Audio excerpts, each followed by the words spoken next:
Hey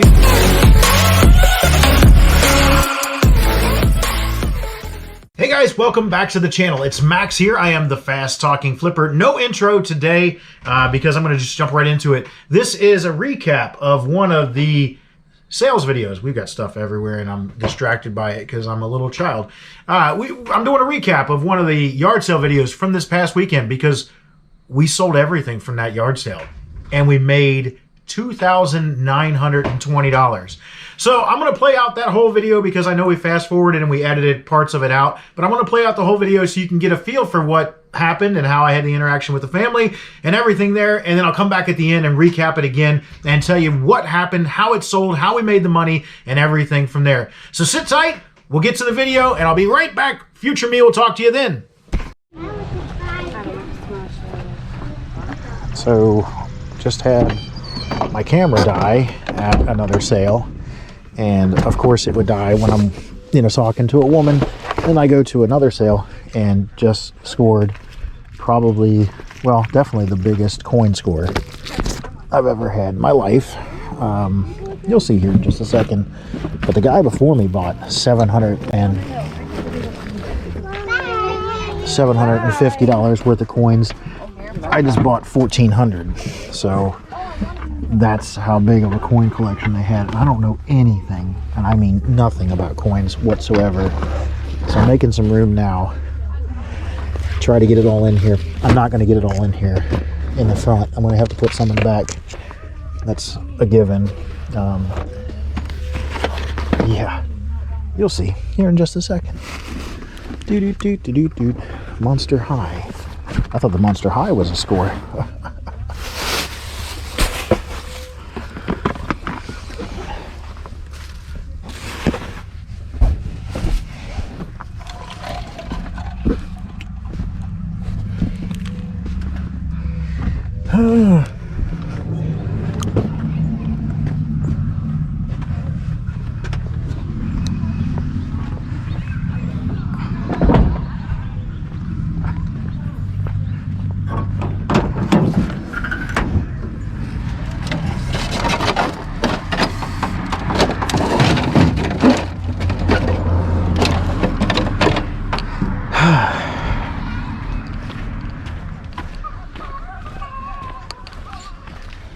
Pete!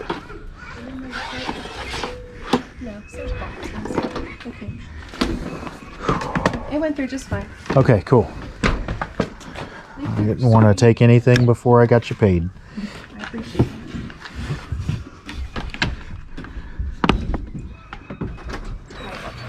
Were coins the only thing he collected? No. He also collected NASCAR. Oh, jeez. So that all went to auction. Who'd you send that through? An auction company. In West Virginia? Yeah. What part of West Virginia is he from? Princeton? How close is that to like Steubenville, Ohio? I'm not sure how far it is Virginia. Okay, so for Yeah, it's 5 hours from here. Are you a window licker? Yeah, they're ridiculous. Do you want to put this in a special place? It might just like dump out. Yeah. I got a couple of these tubs like that I'm gonna have to do that with.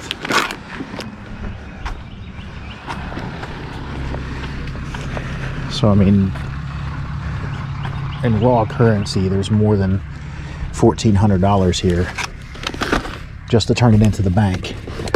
So I think I bought over $1,100 in uncirculated dollar coins, which looks like, oh, smash, bang, boom. That didn't help any, which is awesome. Looks like on eBay they're going for $75 a roll, give or take.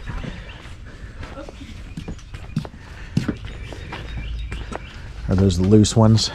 Yeah. All right. Most of you're taking this too, right? Yeah, if you don't mind. Holy crap. Take it all and make it go red. Merry Christmas. It's, Hey! I'll get it. I was just making sure it wasn't too heavy to lift. For who? I don't like it.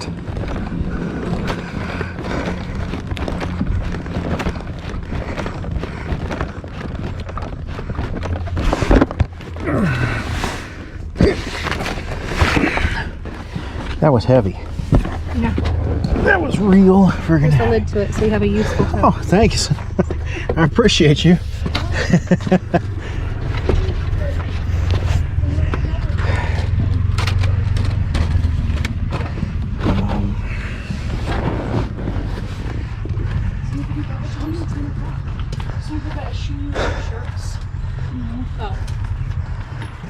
Hey, that's a key. Oh, Yeah. it's the key to my heart. It's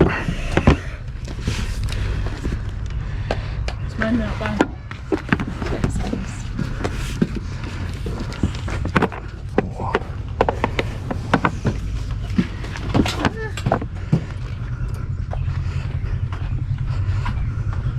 Oh, it's not the key to the house.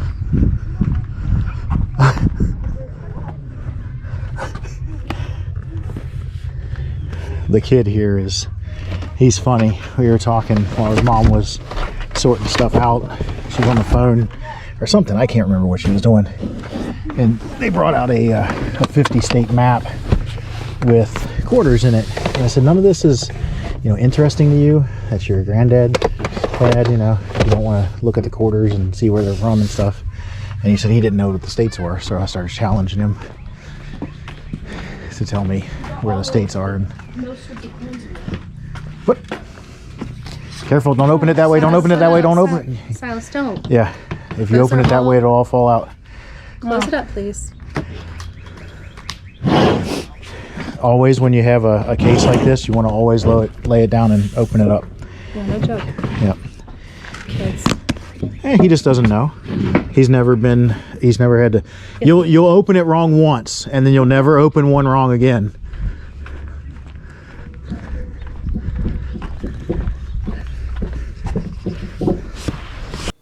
All right, guys, I wanted to hop in here real quick because we're about to talk about some personal information that I just didn't know, how my employer would take it. Not that it's a bad thing, but I do work for a local college, and I've never asked them how it would go over if in one of my videos that, I mentioned where I work. I don't think it would be an issue, but it's one of those things where I just want to make sure ahead of time.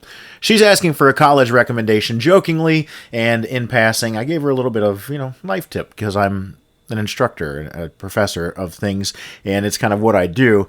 So she's jokingly asking about it, and I'm telling her, the difference between where I work and actually where she's talking about, because she thought that where I work is where she wants to go, and they have very similar names. So, we're just talking back and forth with some idle banter. I'm watching the doggo in the background because apparently their dog is part idiot like my dogs are too, and their dogs were just amazing. Absolutely amazing. I loved each and every one of them. They had this little dog that I would have definitely taken home if I could have. But, that's not the point of why I'm here. Anyway, we'll get right back to the audio here in just a second, but I wanted to tell you about that. As a sophomore, because I'd have 10 college credits done. Yeah. When I graduate high school. So okay. So see, that's even better. Or do what I did, join the military and get it all for free. I'm good. It was really a good deal. I got an associate's degree in automotive service management, and I got a bachelor's in marketing, all for free from the military. And they paid me to go to school. I didn't have to have a job. They gave me $1,300 a month, paid for school, and paid for my books, and paid for my parking, and gave me a free computer. And That's nice. I only had to give up 10 years of my life for it. That's only 10 years. It was, it was,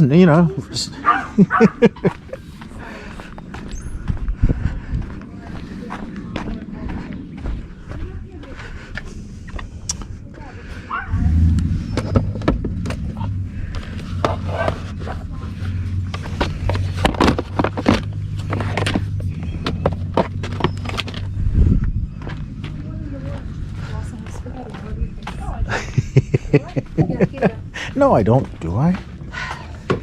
Kids. These are not coins. Okay. They're keys and pins. Gotcha. Okay. No.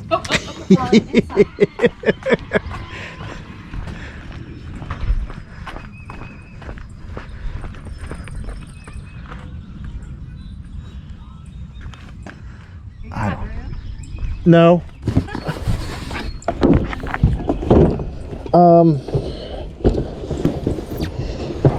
I think I'll be okay. Okay. I think that after spending $1,700 today, I should probably go home. Am I going to? Absolutely not.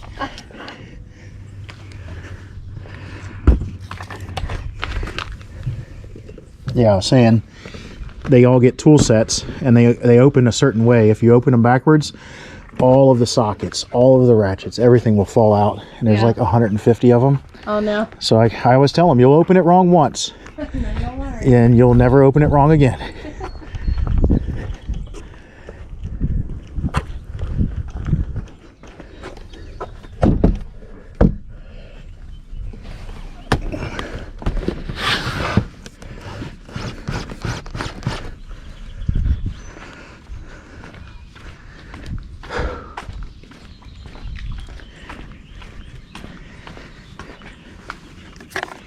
I'm gonna appreciate not carrying all this back in the house. Well, I appreciate you carrying it all out of the house.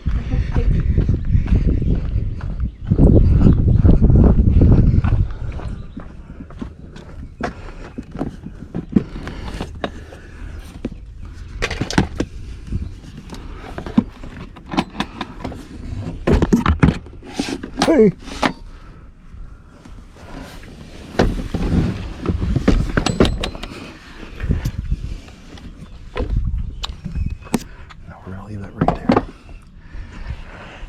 Oh, hi. It's like All that's left is JFK. it's like a pizza delivery. Yeah.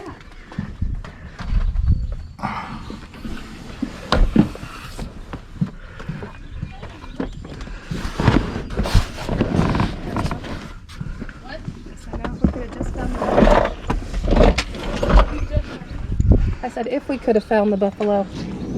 I don't know what Dad did with it. Johnny's gonna sit with me on the other side.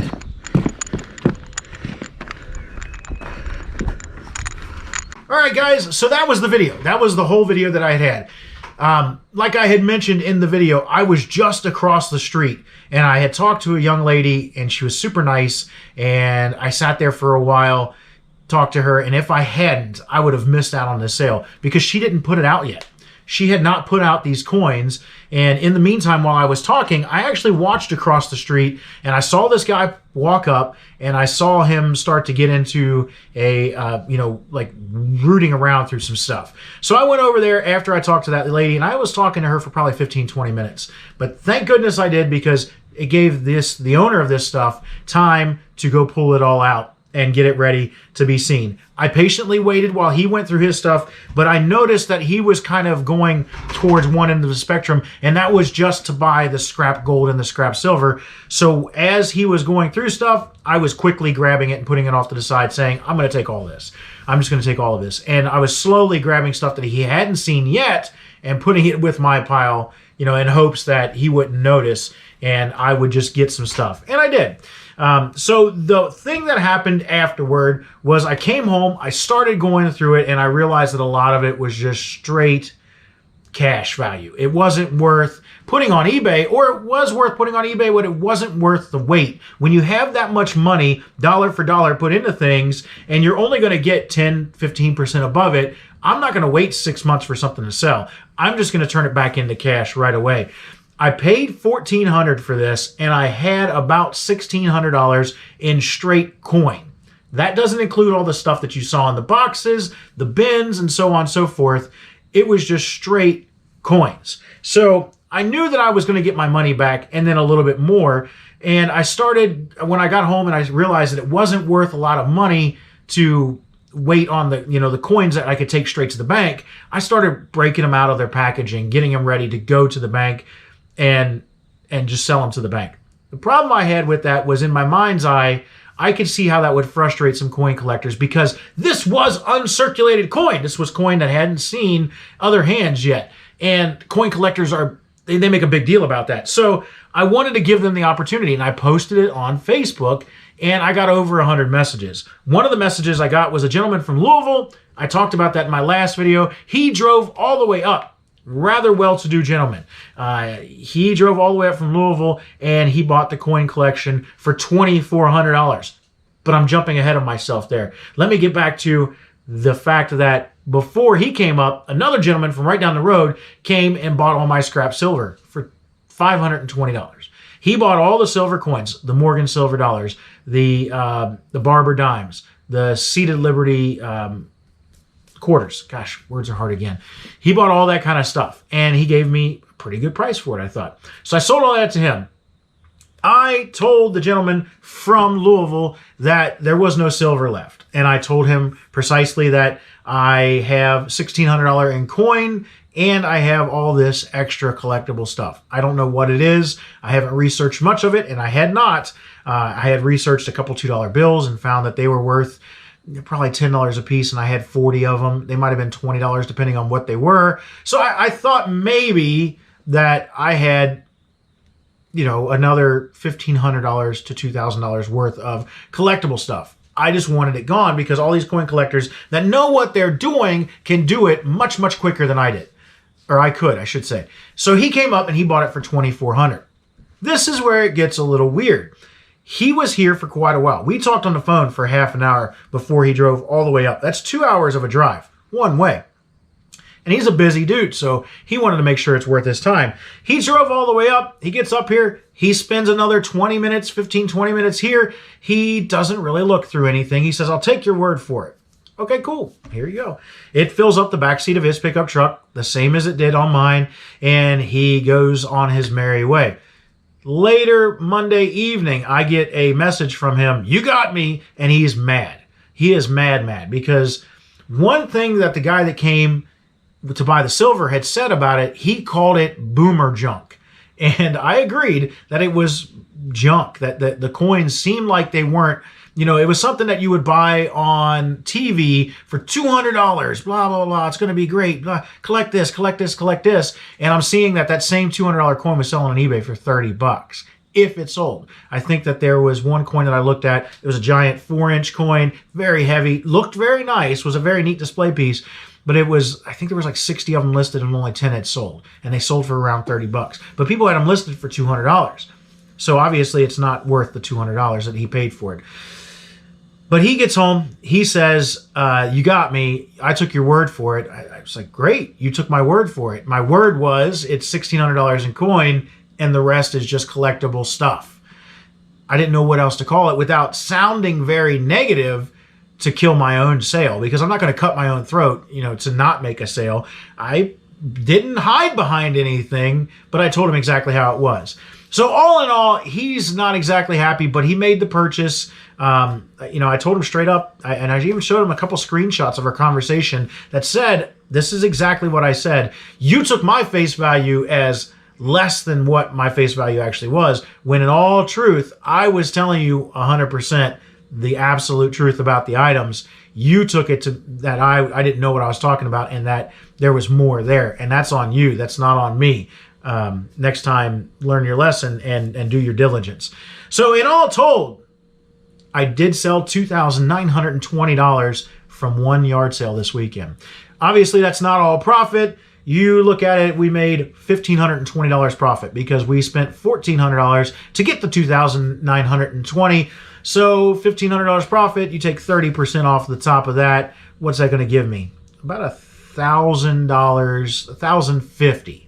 $1,050 straight into my pocket. Probably have total time investment from that entire yard sale, 30 minutes there, taking it home, dealing with eBay, unloading it, everything. I'll call it 3 hours invested into that particular unit, or that particular yard sale to make $1,050. That's $350 an hour. Phenomenal. Phenomenal. I would do that every day of the week, but obviously it's one of those that'll go, it's definitely up there in the top 5 of the best scores I've ever made. It'll probably stay there for a good long time because that was a good score. Thank you so much for tuning in. I hope you liked the video. If you have any questions, comments, concerns, bitches, gripes, complaints, write them down below. But until, don't forget to subscribe and share and do all that kind of stuff. But we will see you on the next one.